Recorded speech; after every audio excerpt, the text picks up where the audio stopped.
ഇപ്പോൾ ഒരാൾക്ക് ഹാർട്ടിൽ 5 ബ്ലോക്ക് വന്നു, നിങ്ങൾ എത്ര എക്സസൈസ് ചെയ്താലും ബ്ലോക്ക് മാറില്ല. അങ്ങനെ ഒരു തെറ്റിദ്ധാരണയേ വേണ്ട. ഇപ്പം ഞാൻ കറക്റ്റ് എക്സസൈസ് ചെയ്യുന്നുണ്ടല്ലോ ഡോക്ടർ, ഞാൻ ഫുഡ് തീരെ തൊടാറില്ല. പക്ഷെ ആ ബ്ലോക്ക് മാറിയില്ല ഒരിക്കലും. ബ്ലോക്ക് വന്നു കഴിഞ്ഞു. നിങ്ങൾ ചെയ്യേണ്ടത് ഈ ബ്ലോക്ക് വരുന്നതിന് മുമ്പാണ്. ഇപ്പം അധികം ആൾക്കാർ എന്താ ചെയ്യുക പറഞ്ഞു കഴിഞ്ഞാൽ, ഈ ലൈഫ് സ്റ്റൈൽ എല്ലാവരും ചേഞ്ച് ചെയ്യും. എപ്പോഴാണെന്നറിയോ? എല്ലാ ഹാർട്ട് അറ്റാക്കും വന്ന് കിഡ്നിയിലെ ക്രിയാറ്റിനൊക്കെ കൂടി സ്ട്രോക്കെല്ലാം വന്ന് നടക്കാൻ പറ്റാത്ത ആകുമ്പോൾ 50 വയസ്സാകുമ്പോൾ പിന്നെ അവർ ഭക്ഷണമെല്ലാം കുറച്ച്, പിന്നെ എല്ലാ ദിവസവും രാവിലെ എഴുതി നടക്കാം. നമ്മൾ പിന്നെ രാവിലെ ഗ്രൗണ്ടിലൊക്കെ പോയാൽ കാണാം, ഒരൊറ്റ ചെറുപ്പക്കാരുണ്ടാവില്ല അവിടെ. 30 വയസ്സിന് താഴെയുള്ള ഒരാളുണ്ടാവില്ല. എല്ലാം ഒരു 60 വയസ്സുള്ളവരുടെ ഇങ്ങനെ ഇത് വളരെ ആർത്രൈറ്റിസ് എല്ലാം വന്ന് നടക്കാൻ പറ്റാത്ത ആൾക്കാരാണ് അവിടെ കൂടുതലുണ്ടാവുക. ഈ ലൈഫ് സ്റ്റൈൽ എന്ന് പറഞ്ഞാൽ ചെറിയ വയസ്സിൽ തുടങ്ങി ഇതൊരു ഹാബിറ്റ്സാണ്. കുട്ടികൾ കളിക്കുക, രാവിലെ തന്നെ കുട്ടികൾ പോയി നടക്കാൻ പോകേണ്ട ആവശ്യമുണ്ടോ? ഒരാവശ്യമില്ല. കുട്ടികൾ എല്ലാ ദിവസവും വീട്ടിലെ അമ്മമാരവരെ വീട്ടിലിരുത്തി പഠിപ്പിക്കേണ്ട ഒരു കാര്യമില്ല. എല്ലാവരും സ്കൂളിൽ നിന്ന് വന്നു കഴിഞ്ഞാൽ എല്ലാ കുട്ടികളും 2 മണിക്കൂർ സ്ഥിരമായിട്ട് വ്യായാമം ചെയ്യുക, കളിക്കാൻ പോവുക. അതിനകത്ത് മാർക്ക് കുറഞ്ഞാലും കുഴപ്പമില്ല, ആരോഗ്യം ഉണ്ടെങ്കിലല്ലേ മാർക്കിനെ കൊണ്ടുള്ള കാര്യമുള്ളൂ. അതൊരു ഹാബിറ്റായി വരണം. അതിപ്പോൾ ഇനി കോളേജിൽ പോവുക, ജോലിക്കായി കഴിഞ്ഞാൽ പിന്നെ ആൾക്കാർക്ക് സമയം ഉണ്ടാവില്ല. വെറും കമ്പ്യൂട്ടറും മൊബൈലും, രാത്രി മറ്റേ ഈ ടി വിയും മറ്റേ മൊബൈലും വാട്സപ്പെല്ലായിട്ട് പിന്നെ എണിക്കുന്ന തന്നെ രാവിലെ എണിക്കുന്ന ഡയറക്റ്റായിട്ട് ഒരു കാറിലോട്ടാണ്. പിന്നെ കുളിക്കാനും ഇതാക്കാനും വരെ സമയമില്ലാത്ത സമയമാണ്. അപ്പോൾ ഇതൊരു ഹാബിറ്റാക്കി എടുക്കണം. എങ്ങനെയാണ് ഹാബിറ്റാക്കി എടുക്കുക? ഹാബിറ്റാക്കി എടുക്കുന്നത് രാവിലെ വർക്കിലേക്ക് പോകുന്നത് നടന്നിട്ട് പോകാൻ പറ്റും, സൈക്കിളിൽ പോകാൻ പറ്റും. കഴിയുന്നത് മാർക്കറ്റിൽ പോകുമ്പോഴൊക്കെ കാർ ഉപയോഗിക്കാണ്ട് ഭാര്യനെയും കൂട്ടി അല്ലെങ്കിൽ ഫാമിലിനെ കൂട്ടി അല്ലെങ്കിൽ ഫ്രണ്ട്സിനെ കൂട്ടി നടന്നു പോവുക. അതൊരു വ്യായാമമായി, അതേസമയത്ത് ഒരു മനസ്സിനൊരു പ്ലഷർ. ഇതൊക്കെ ഒരു ഹാബിറ്റ്സാണ് ഉണ്ടാക്കുക. ലൈഫ് സ്റ്റൈൽ മാറുക അങ്ങനെയാണ്. അല്ലാണ്ട് എല്ലാ ദിവസവും രാവിലെ എണിച്ച് ഒരു 3 കിലോമീറ്റർ ഓടി തിരിച്ചു വന്നു, പിന്നെ നേരെ തന്നെ പിന്നെ അന്ന് മുഴുവൻ കാറിലാണ് പിന്നത്തെ യാത്ര. പിന്നെ എവിടെയും ഇറങ്ങൂല, എവിടെയും ലിഫ്റ്റ് കയറില്ല, സ്റ്റെപ്പ് കയറില്ല, എല്ലാത്തിലും ലിഫ്റ്റ് തന്നെയാണ്. അപ്പോൾ ഈ വ്യായാമ രീതി തീരെ അനങ്ങാത്ത ഒരു സിസ്റ്റം, അത് തടി തീരെ അനങ്ങാത്ത സെഡൻറ്ററി ഹാബിറ്റ് എന്ന് പറയും. ഈ സെഡൻറ്ററി ഹാബിറ്റ് മാറ്റണം. സെഡൻറ്ററി ഹാബിറ്റ് മാറ്റി കഴിഞ്ഞ് കഴിഞ്ഞാൽ അതൊരു ജീവിത ശൈലിയാക്കി മാറ്റണം. അത് കുട്ടികളുടെ ഇടയിലും സ്കൂളിലും നിങ്ങളുടെ വീട്ടിലും നിങ്ങളുടെ കുടുംബത്തിലും ഇത് ഒരു ജീവിത ശൈലിയാക്കി മാറ്റണം. അതുപോലെ തന്നെ ഫുഡ് ഹാബിറ്റ്സ്.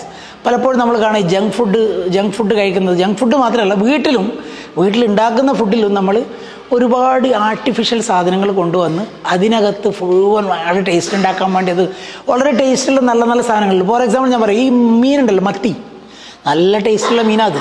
പക്ഷെ ആരും വാങ്ങൂല. എന്താ അറിയോ? അതൊരു പാവങ്ങളുടെ മീനാണ്, അതിന് ഒരു വാല്യൂ ഇല്ലാത്ത മീനാണത്. പക്ഷെ ഏറ്റവും കൂടുതൽ ഹാർട്ടിന് നല്ല ഫിഷ് ഓയിൽ കിട്ടുന്ന ഒരു മീനാണത് ഈ സാഡൈൻ അതോ മത്തി.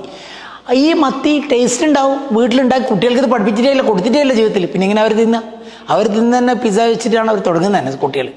പിന്നെ കുട്ടികൾ കരയുമ്പോൾ കൊടുക്കുന്നത് തന്നെ മറ്റേ മൊബൈൽ ഒഴിച്ചിട്ട് അല്ലെങ്കിൽ മറ്റേ TV ഓൺ ചെയ്തിട്ട് അവർ 3-4 മണിക്കൂർ അവരെ ശല്യമില്ലാണ്ടാക്കാൻ വേണ്ടിയിട്ട് അമ്മമാർ കാണുന്ന ചെറിയ ചെപ്പടി വിദ്യകളാണ് ഇങ്ങനെ. അപ്പോൾ ഈ ചെറിയ കുട്ടികളെ തന്നെ ഇങ്ങനെയുള്ള ഇലക്ട്രോണിക് മാധ്യമങ്ങളും അതുപോലെ തന്നെ ജങ്ക് ഫുഡുകളും അതുപോലെ തന്നെ ഈ വ്യായാമങ്ങളൊക്കെ നമ്മൾ കറക്റ്റായിട്ട് നോക്കിയിട്ട് അവർ ട്രെയിൻ ചെയ്തെടുത്തു കഴിഞ്ഞാൽ അവർക്കത് പിൽക്കാലത്ത് അവർ വലുതാകുമ്പോൾ അസുഖം വന്നിട്ടല്ല ഇത് ചെയ്യേണ്ടത്. അസുഖം വന്നിട്ട് ചെയ്തതെന്ന് വെച്ച് കഴിഞ്ഞാൽ അത് ഒരു 100-10% അത് ഹെൽപ്പാവും. ഇപ്പോൾ ഒരാൾക്ക് ഹാർട്ടിൽ 5 ബ്ലോക്ക് വന്നു, നിങ്ങൾ എത്ര എക്സസൈസ് ചെയ്താലും ബ്ലോക്ക് മാറില്ല. അങ്ങനെ ഒരു തെറ്റിദ്ധാരണയേ വേണ്ട. ഇപ്പം ഞാൻ കറക്റ്റ് എക്സസൈസ് ചെയ്യുന്നുണ്ടല്ലോ ഡോക്ടർ, ഞാൻ ഫുഡ് തീരെ തൊടാറില്ല. പക്ഷെ ആ ബ്ലോക്ക് മാറിയില്ല ഒരിക്കലും. ബ്ലോക്ക് വന്നു കഴിഞ്ഞു. നിങ്ങൾ ചെയ്യേണ്ടത് ഈ ബ്ലോക്ക് വരുന്നതിന് മുമ്പാണ്. നിങ്ങൾ ഷുഗർ കൺട്രോൾ ചെയ്യേണ്ടത്, ഈ ലൈഫ് സ്റ്റൈൽ ചെയ്യേണ്ടത് ഷുഗർ കൺട്രോൾ ചെയ്ത് കഴിഞ്ഞാലാണ്, ലൈഫ് സ്റ്റൈൽ മാറിക്കഴിഞ്ഞ് കഴിഞ്ഞാലാണ് നിങ്ങൾക്ക് ബ്ലോക്ക് വരാതിരിക്കുന്നത്. വന്നു കഴിഞ്ഞിട്ടല്ല ഇത് ചെയ്യേണ്ടത്. അപ്പോൾ എൻ്റെ ഒരു മെസ്സേജ് എന്താണെന്ന് പറഞ്ഞു കഴിഞ്ഞാൽ, ആഹാരം, അതുപോലെ തന്നെ അമിതവണ്ണം, അതുപോലെ തന്നെ എക്സസൈസ്, അതുപോലെ തന്നെ ടെൻഷനാണ് വേറൊരു, ഈ പ്രത്യേകിച്ച് ചെറുപ്പക്കാർക്ക് ജോലി സംബന്ധമായും അതുപോലെ തന്നെ ഫാമിലി സംബന്ധമായും അതുപോലെ തന്നെ വർക്ക് സംബന്ധമായുള്ള പല ടെൻഷനുകൾ ഉണ്ടാവും അവർക്ക്. അപ്പോൾ മാക്സിമം നമ്മൾ ഈ ഫ്രണ്ട്ഷിപ്പ് കൂട്ടാൻ നോക്കുക, കൂടുതൽ ആൾക്കാരെ ഹെൽപ്പ് ചെയ്യുക. ഇതൊരു പണ്ടൊക്കെ ഹെൽപ്പ് ചെയ്യുക എന്നുള്ള പറഞ്ഞാൽ ഒന്നുകിലും ഒരു മതപരമായോ അല്ലെങ്കിൽ വേറെ ചില എന്തെങ്കിലും സോഷ്യൽ സർവീസ് ചെയ്യുന്ന ആൾക്കാർ മാത്രമാണ് ചെയ്യുന്നത്. അതല്ല, ഇത് സ്വന്തം ആരോഗ്യം നന്നാക്കാനുള്ള ഒരു ചെറിയ വിദ്യ മാത്രമാണിത്. നിങ്ങൾ മറ്റുള്ളവരെ എത്ര ഹെൽപ്പ് ചെയ്യുന്നുള്ളൂ, മറ്റുള്ളവരുടെ ഹാപ്പിനെസ്സിൽ നിങ്ങൾ എത്ര ഹാപ്പിനെസ് കാണുന്നുവോ, അത് നിങ്ങളുടെ ആരോഗ്യത്തെ വളരെ വളരെ പോസിറ്റീവായിട്ട് ബാധിക്കും. ഇത് സ്റ്റഡീസാണ്, ഞാൻ അത് പറയുന്നതല്ല. ഇത് എത്രയോ പോസിറ്റീവ്. ഇപ്പോൾ ജപ്പാനിലൊക്കെ ഒരു വില്ലേജിലുള്ള ആൾക്കാർ 100 വയസ്സ് 120 വയസ്സ് വരെ ജീവിക്കുന്നതിൻ്റെ ഒരു രഹസ്യം എന്താണെന്ന് പറഞ്ഞു കഴിഞ്ഞാൽ ഒരു ഇൻ്റർ പേഴ്സണൽ റിലേഷൻഷിപ്പ്. ആരും ആരോടും അസൂയ, കുശുമ്പ്, പൗരവണിൽ അടി, പിടി, പക, വിദ്വേഷം അതൊന്നുമില്ല. ഒരു നല്ല ഒരു സമൂഹം. ആ സമൂഹത്തിൽ ആൾക്കാർക്ക് രോഗം കുറവാണ്, ആയുസ് കൂടുതലാണ്. ഇതൊക്കെയാണ് ലൈഫ് സ്റ്റൈൽ എന്ന് പറയുന്നത്. അല്ലാണ്ട് രാവിലെ അടിച്ച് ഓടുക മാത്രമല്ല ലൈഫ് സ്റ്റൈൽ. ഒരു തെങ്ങിൽ കയറുന്നവനാണ് ജോലിയെങ്കിൽ അവൻ എന്തിനാണ് ഓടുന്നത്? അവൻ അത് തന്നെയല്ല എക്സസൈസ്. അവൻ ഓടേണ്ട ആവശ്യമില്ല. അവൻ്റെ ലൈഫ് സ്റ്റൈൽ അവൻ ബീഡി അടിക്കാതിരിക്കുക, കള്ളു കുടിക്കാതിരിക്കുക, അതാണ് അവൻ്റെ ലൈഫ് സ്റ്റൈൽ. അതേസമയത്ത് ഒരു രാവിലെ ഓഫീസിൽ പോകുന്ന ഒരു ഡോക്ടറാണെങ്കിൽ അയാൾക്കൊരു പക്ഷേ ഇതിനൊന്നും സമയം കിട്ടിയെന്ന് വരില്ല, അയാൾക്ക് വളരെ ചുരുങ്ങി. അയാൾക്കാണെങ്കിൽ രാവിലെ പോയി എക്സസൈസ് ചെയ്തിട്ട് അല്ലെങ്കിൽ രാവിലെ 1 മണിക്കൂർ കളിക്കാൻ പോയാലായിരിക്കും അയാളുടെ ലൈഫ് സ്റ്റൈൽ. അപ്പോൾ ലൈഫ് സ്റ്റൈൽ ആൾക്കാരനുസരിച്ചിട്ട് മാറണം. അത് അസുഖം വന്നു കഴിഞ്ഞാൽ ചെയ്യുന്നൊരു സംഭവം അല്ലാതെ അസുഖം വരും ചെറുപ്പത്തിൽ തന്നെ അതൊരു കൾച്ചറാണ്. അതൊരു സമൂഹത്തിൻ്റെ, ഒരു നാടിൻ്റെ, ഒരു ഫാമിലിയുടെ എല്ലാത്തിലും ഒരു കൾച്ചറാക്കി മാറ്റിക്കഴിഞ്ഞ് കഴിഞ്ഞാൽ ആ സമൂഹത്തിൽ രോഗം ഇല്ലാതെയാവും.